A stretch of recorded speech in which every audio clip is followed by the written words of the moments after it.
Olá, meus queridos alunos, aqui é o professor Luiz Iago e agora a gente vai dar aqui início à nossa videoaula de número 11, certo? E agora a gente vai começar aqui com a unidade 4 do nosso livro, pessoal, certo? A região Nordeste, ok? Capítulo 9, certo? Ele vai falar sobre o Nordeste, uma região marcada por muitos contrastes. Então aqui a gente vai começar o estudo das regiões brasileiras, ok, pessoal? Então, quando a gente fala em região Nordeste, vamos falar basicamente do território que nós vivemos, que nós habitamos, o nosso tão bom e amado Nordeste, certo? Então, o Nordeste ele vai apresentar aí, pessoal, uma série de aspectos, né, de características naturais e humanas marcadas pela diversidade, além também de muitos contrastes em suas paisagens. Na perspectiva natural, nós temos aí uma grande diversidade de paisagens no Nordeste. Então, no quadro natural, eu tenho um contraste muito marcante no aspecto climático, né? Eu tenho geralmente um clima que é quente e úmido, abrangendo ali as faixas litorâneas do leste e próxima à Amazônia, a oeste, né? Já abrangendo ali o estado do Maranhão. E tenho também um quadro humano, né? Aliás, tenho também aqui o semiárido, né? Que é muito comum na porção interior do território do Nordeste. No quadro humano, certo? Eu vou ter aqui a grande concentração populacional, que vai ficar na região litorânea, né? Abrange ali o litoral da região Nordeste, que inclusive foi por onde se começou o processo de colonização do Brasil, certo? A primeira capital do Brasil foi Salvador, depois foi transferida para Rio de Janeiro e por último foi transferida para Brasília. Já, certo, eu tenho aí as zonas do interior que vão contar com um escasso povoamento. Na verdade, temos aí alguns vazios demográficos, né, nas porções do interior da região Nordeste, já que grande parte da densidade demográfica da região Nordeste vai se encontrar ali no litoral, no leste, né, da nossa região. Então, temos aqui também a grande presença de diferenças sociais e econômicas na nossa região Nordeste. Diferenças essas marcadas por uma minoria muito rica, que tem altos padrões de vida, e uma maioria da população muito pobre, que vive, muitos deles, em condições de extrema pobreza, certo? Sobrevivendo com o mínimo necessário para a manutenção da vida. Então, dando início aqui, né? Temos as nossas sub-regiões. Pessoal, o Nordeste ele vai apresentar algumas sub-regiões, tá certo? É uma região que apresenta uma variedade de aspectos físicos muito grande, sobretudo em relação ao seu clima. São vários tipos de vegetação que nós vamos ter aqui presente no nosso território, o que vai diferenciar basicamente aí uma região da outra, ok? Os principais tipos de clima que vão atuar nessa região, né, na região Nordeste, são o tropical úmido, semiárido e o clima equatorial. São aí os principais tipos climáticos que a gente vai ter aqui na nossa região: tropical úmido, semiárido e o clima equatorial. A vegetação ela vai ser influenciada consequentemente por essa diversidade climática, incluindo aí áreas que são dominadas por floresta tropical, pela caatinga, pelo cerrado, pela mata dos cocais e também pela própria floresta amazônica, já ali na extremidade oeste, já na porção do estado do Maranhão, tá bom? Então, temos aí, além de uma grande variedade climática no Nordeste, temos também uma grande variedade de flora, tá certo? Uma grande variedade de vegetações.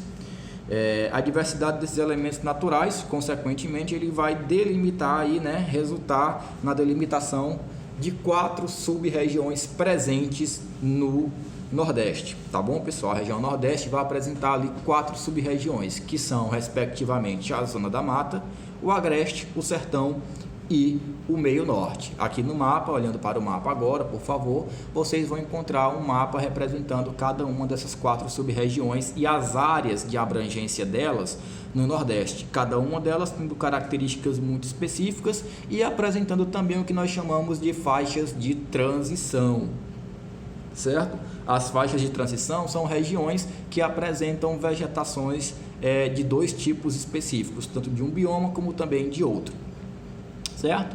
Na faixa litorânea, que é toda essa faixa em verde que vocês podem ver no mapa, nós temos a chamada Zona da Mata, ok, pessoal? Muito característica aí da floresta atlântica, ok? Foi muito devastada aí durante o processo de colonização e continua sendo devastada até hoje em dia, sendo praticamente quase que extinta do território brasileiro, dando lugar para pastagens e também principalmente para muitas grandes cidades. Na porção em vermelho eu vou ter aí a região do Agreste, certo?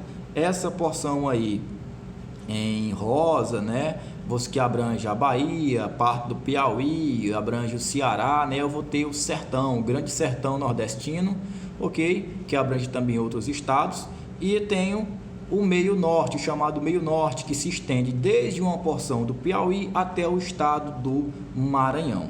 Tá bom? E aí agora a gente vai adentrar aqui, né, no processo de caracterização de cada uma dessas sub-regiões presentes aí no Nordeste brasileiro.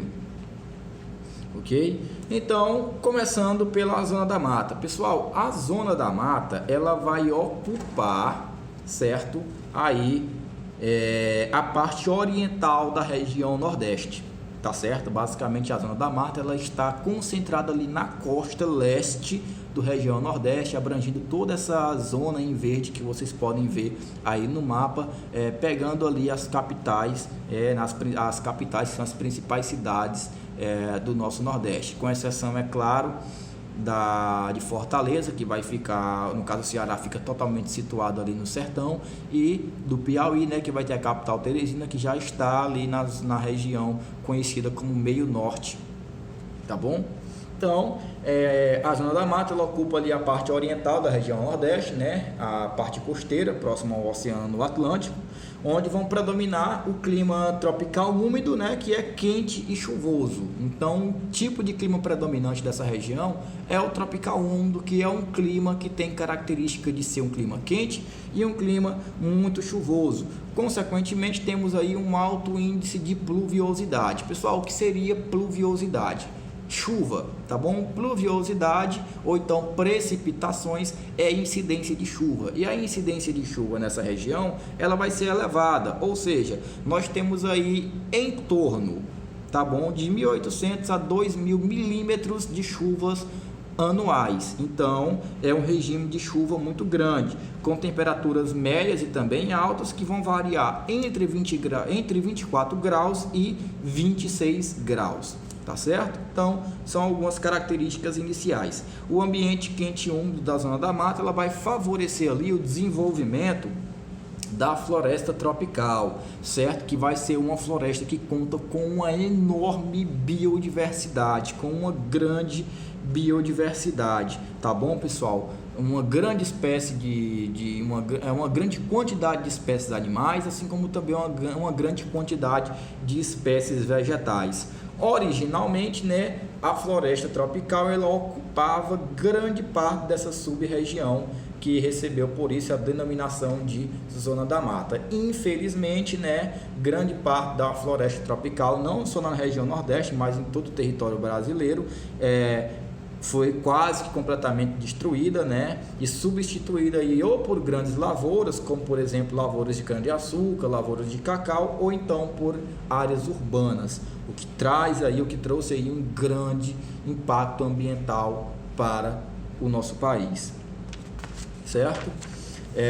Indo agora aqui para as outras regiões, temos aí agora o Agreste e o Sertão. Então, partindo da Zona da Mata, dessa região verde aí, em direção ao interior do Nordeste, o clima ele vai se tornando cada vez mais seco e, como consequência, a paisagem também vai se alterando, vai se mudando. O tipo da vegetação também vai mudando, né? Conforme o clima muda, consequentemente tem uma mudança na vegetação, porque ela vai ter que se adaptar a outras condições climáticas e também territoriais, certo? Então, a mudança climática dá origem aí a uma faixa de transição que vai ser denominada de agreste. Então, toda essa zona vermelha que vocês podem ver no mapa, né, que nós vamos chamar de agreste, é na verdade uma grande faixa de transição que fica entre a Zona da Mata, caracteristicamente uma floresta tropical, né, atlântica no caso, e a região do sertão nordestino, tá certo, pessoal? Então, o Agreste ele apresenta aí algumas características naturais, tanto da zona da mata, como também do sertão. A principal característica da faixa de transição é justamente essa, é o fato dela apresentar características tanto de um bioma como também de outro bioma. No caso do Agreste, tem características do sertão e tem características da zona da mata presentes em uma mesma região, certo? Que caracteriza uma faixa de transição. Então, a vegetação dessa área ela apresenta geralmente espécies da caatinga e também da floresta tropical, ok? O sertão, então, ele compreende as áreas dominadas aí pelo clima semiárido, tá bom, pessoal? Na verdade, a única região do mundo que vai contar com um clima de semideserto, é o nosso sertão brasileiro. Tá certo? Temos aí a presença de temperaturas elevadas, geralmente são temperaturas que variam entre 24 e 28 graus, né? Mas nós sabemos que nós que vivemos aqui na região Nordeste, principalmente no Piauí, sabemos que as temperaturas extrapolam os 34 graus aqui facilmente, chega ali bater a casa de 37, 38 em algumas épocas do ano, um calor absurdo, certo? As chuvas, consequentemente aí, né, temos essas temperaturas marcam duas estações do ano bem definidas, que é uma estação seca e outra estação chuvosa, né? A estação chuvosa, que a gente geralmente denomina como período de inverno aqui no Nordeste, vai se concentrar ali entre os meses de dezembro até o mês de abril, mais ou menos, certo? E enquanto ali de maio, junho até novembro, né, a gente vai ter ali os meses mais quentes aqui na nossa região, ali para a parte de agosto, de novembro, outubro, a gente vai ter ali o mês do BR-Obró, né, que é aquele mês de calor absurdo, de calor insuportável, né, onde a escassez de chuva e de água, ela chega a se converter em um problema muito grande para muitas populações que vivem ali, abrangendo a região do sertão brasileiro. Tá certo, pessoal? Então as chuvas elas concentram-se apenas em 3 ou 4 meses do ano, como eu falei para vocês, né? Então, e a pluviosidade do sertão ela atinge uma média anual de 750 milímetros, então chove pouco, tá bom, pessoal, no sertão.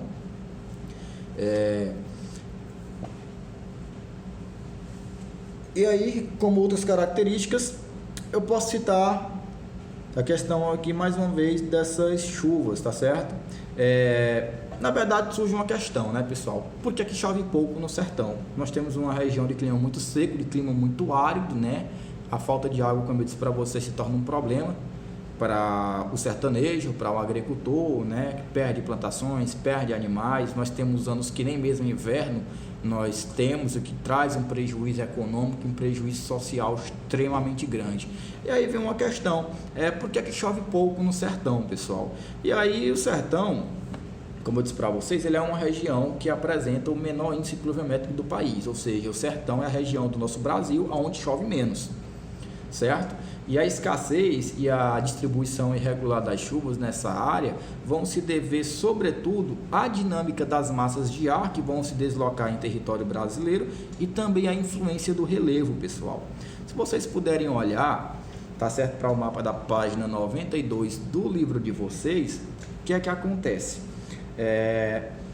Eu vou ter aqui uma grande massa de ar, né? Uma frente fria entre outubro e fevereiro, que vem do extremo sul, né? Que vem do polo sul do nosso país, atinge toda a região sudeste trazendo chuva e chega a levar chuva até ali aproximadamente o sudeste, né? O sul, né? O extremo sul da região nordeste, tá certo? Porém, as regiões ali mais ao norte da região nordeste, mais a leste e principalmente ele também mais a oeste, não contam com uma grande incidência de chuvas assim. Eu tenho ali também abrangendo a região norte e a região litorânea, né, do nordeste, os ventos alísios que sopram, né, vindos tanto do polo das regiões tropicais, né, vindo dos trópicos, tanto ali do norte como também de direção leste-oeste, certo? Que vai consequentemente trazer ventos frios, certo, pessoal? E com isso proporcionar pancadas de chuvas, né? Ventos alísios, na verdade, pessoal, vão ser ventos úmidos que vão soprar dos trópicos para o Equador, provocando chuvas na região. Da mesma forma que eu tenho ventos soprando dos trópicos, né, vindos do norte, em direção à linha do Equador, trazendo umidade, consequentemente chuva, né, eu vou ter também ventos muito secos soprando do Equador em direção aos polos, em direção aos trópicos, né, principalmente ali em direção ao norte, o que eu vou denominar de ventos contra-alísios.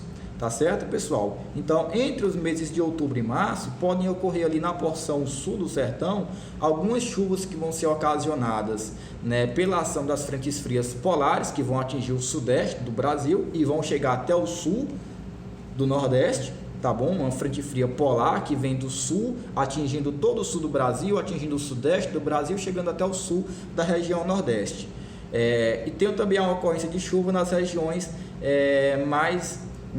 de chuvas nas demais áreas do sertão, que vão estar associadas basicamente aí a esses ventos alísios, né, que vão soprar entre os meses de março e os meses de maio.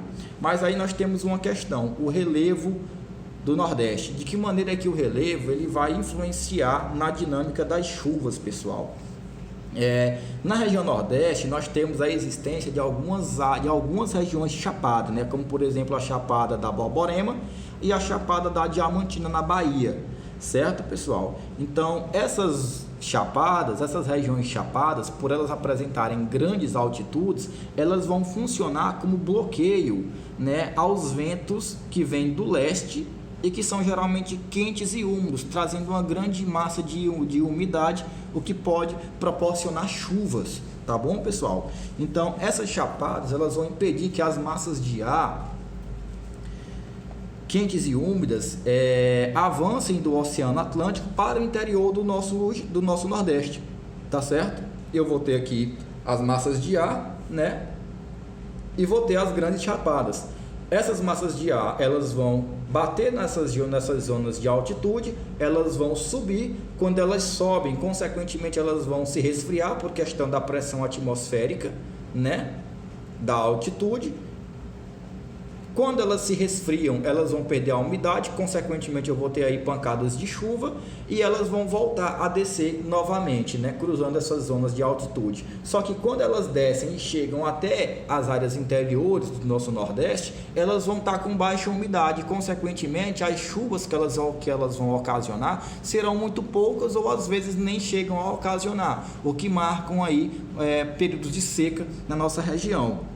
Temos outros fatores também que vão proporcionar a seca no Nordeste, como por exemplo aí o fenômeno do El Niño, certo? Na verdade, o El Niño ele vai ser um dos grandes problemas que causam a seca no Nordeste. Por quê, pessoal? A maior parte do sertão, as chuvas geralmente ocorrem entre os meses de dezembro e abril, tá bom, pessoal? Os meses de inverno. Vocês podem ver aqui na nossa região, né, nossa cidade em Picos, né, que as chuvas começam geralmente em dezembro, que é quando a temperatura começa a ficar mais amena, o clima começa a ficar melhor, mais frio um pouco, né, e se estendem até ali maio, abril mais ou menos, né. Sorte quando a gente tem chuva aqui até abril, que marca aí um inverno melhor, consequentemente melhores plantações, melhor a economia da região.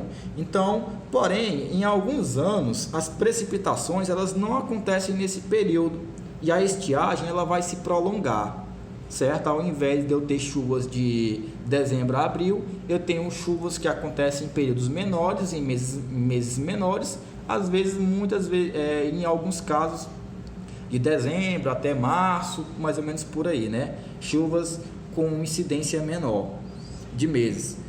Consequentemente, eu vou ter um prolongamento da seca, ok? E isso acontece geralmente de um ano para o outro, certo?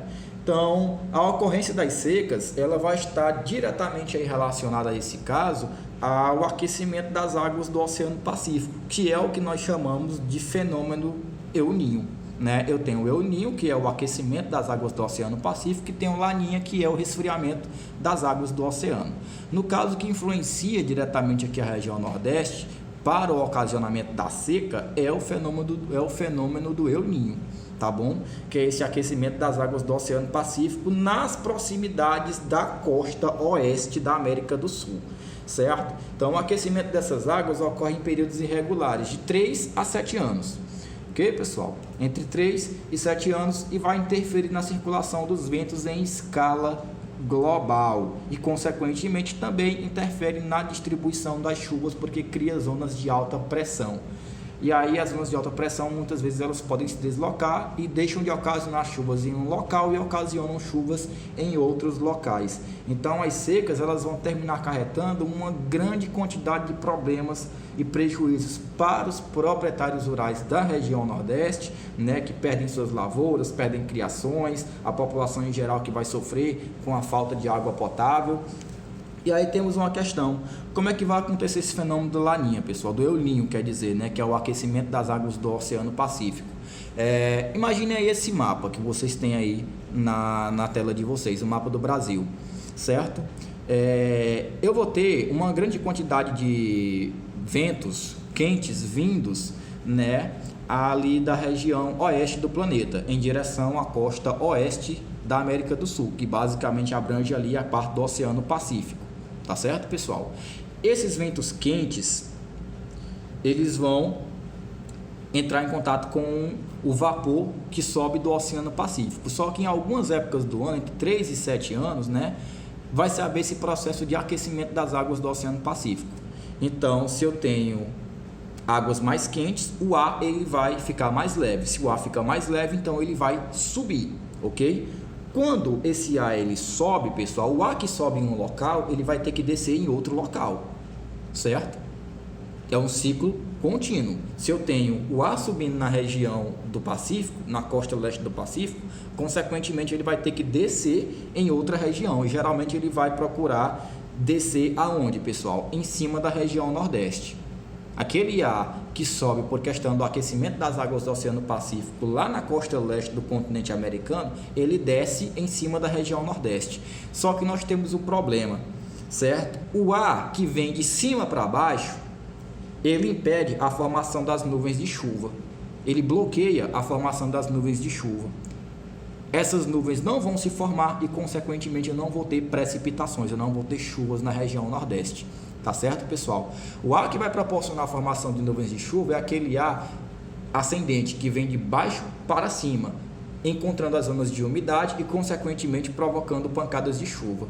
O ar que se forma de cima e desce de cima para baixo, ele impede, bloqueia a formação de nuvens de chuva. E isso daí é o que vai causar os períodos de seca no nosso Nordeste, que podem acontecer de um ano para outro, trazendo uma infinidade de problemas e prejuízos para a população. Tá certo, pessoal? Então, seca no sertão vai ser caracterizado aí, vai ter como uma das características, né, o fenômeno do El Niño. E aí nós temos a vegetação resistente e adaptações à estiagem, né? No caso aí a caatinga é a vegetação predominante aí do sertão e em parte também do agreste nordestino, pessoal. E a caatinga ela ocupa áreas de clima semiárido e vai ser um tipo de vegetação que vai se adaptar às condições secas do sertão brasileiro. Certo, pessoal? Do sertão nordestino. O que é que vai acontecer? Para as plantas, elas evitarem perder umidade, consequentemente guardarem água para os períodos de grande estiagem, muitas plantas da caatinga vão perder as folhas, certo? Outras, no caso, nem folhas vão ter espinhos, e outras vão terminar guardando água tanto no seu caule como também nas suas raízes, e com isso elas conseguem enfrentar, né, os períodos mais secos e se manterem vivas. É por isso que quando a gente vê ali os períodos secos, né, os períodos que não tem chuva aqui na região, a nossa região é marcada pela caatinga, a gente vê uma paisagem muito acinzentada, que parece que a vegetação está até morta, só que não está, certo? E aí assim que dão as primeiras chuvas em dezembro, de uma hora para outra a vegetação já começa a ficar muito verdejante, como se a vida voltasse a surgir, né? É uma característica muito bonita da região Nordeste. E aí nós temos também os rios do agreste do sertão, né? Que são rios de presença temporária. A rede hidrográfica do sertão, né? Ela apresenta várias características que são determinadas pelo clima semiárido, certo, pessoal? Então os rios que correm nas regiões secas do agreste e também nas regiões secas do sertão, eles apresentam em sua maioria um regime pluvial temporário, certo? Ou seja, pessoal, eles secam durante os meses de estiagem e eles voltam a encher rapidamente nas épocas de chuva, tá bom? São rios aí que vão ter essa característica. Então, isso daí vai prejudicar o abastecimento de água da região, porque no período de chuva eu tenho grande quantidade de água disponível e quando eu preciso dessa água, que é no período de estiagem, essa água, esses rios, eles vão secar, trazendo aí prejuízos para o abastecimento, tanto da população que usa desses rios para poder consumir, beber a água, como também para abastecimento de animais e também irrigação de plantações, certo? O que vai dificultar aí o desenvolvimento de atividades econômicas, sobretudo da agropecuária. Então, a sub-região do Nordeste também vai se caracterizar pela existência de um grande número de açudes que vão ser construídos aí justamente para armazenar água e conter, né, tentar ali combater os efeitos da seca. Aqui próximo à nossa região nós temos uma grande barragem, né, que vai servir para poder armazenar e captar água para combater esse período de estiagem.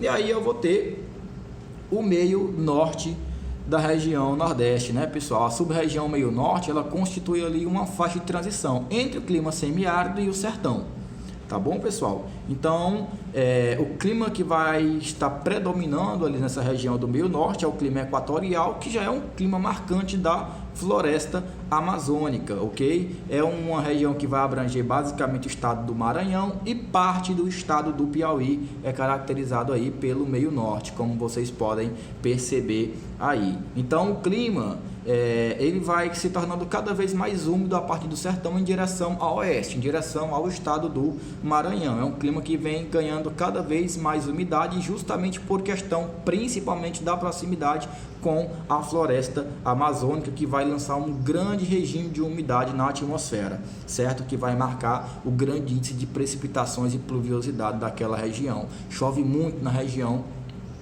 amazônica. Ok? Então, a partir do sertão em direção ao oeste, né? E temos também a caatinga, que vai ceder lugar ali gradativamente a outros tipos de vegetação. À medida que a gente vai seguindo em direção ao oeste, a caatinga ela vai deixando de ser a vegetação predominante e característica, ela vai ceder lugar a outros tipos de vegetação, como o cerrado, depois a mata dos cocais, né, que vão ser ali uma vegetação de transição, e por fim a floresta amazônica, né? O cerrado ele ocupa ali algumas áreas do Maranhão e do Piauí, e a principal característica que nós podemos falar do cerrado é que ele vem sendo constantemente devastado, principalmente para a implementação da agricultura e da pecuária e a produção de soja, que é um dos fatores que mais proporcionou ali a devastação do bioma do cerrado, que é um dos biomas mais devastados do nosso país. Certo, pessoal? Já a mata dos cocais é uma vegetação típica também do meio norte, onde vão predominar ali algumas palmeiras, né, como o babaçu e a carnaúba. A carnaúba é conhecida como a árvore da vida, né, já que dela se consegue fazer a utilização basicamente de tudo, certo? E o extremo oeste do meio norte apresenta características do clima equatorial, como os da região norte, né? As temperaturas, então, por serem de clima equatorial, são elevadas, e o alto índice de pluviosidade também é outra característica da área. Cerca de 2.000 milímetros anuais de chuva, né? É o regime de pluviosidade ali do extremo oeste do meio norte nordestino, né? Então, esse grande regime pluviométrico aí, ele vai ser consequentemente garantido pela presença da floresta amazônica, né, que vai liberar muita umidade na atmosfera. Tá certo, pessoal? Então aí ficam caracterizadas as 4 sub-regiões do Nordeste, tá certo, pessoal? E na nossa próxima aula damos continuidade aqui aos nossos conteúdos. Então, até o nosso próximo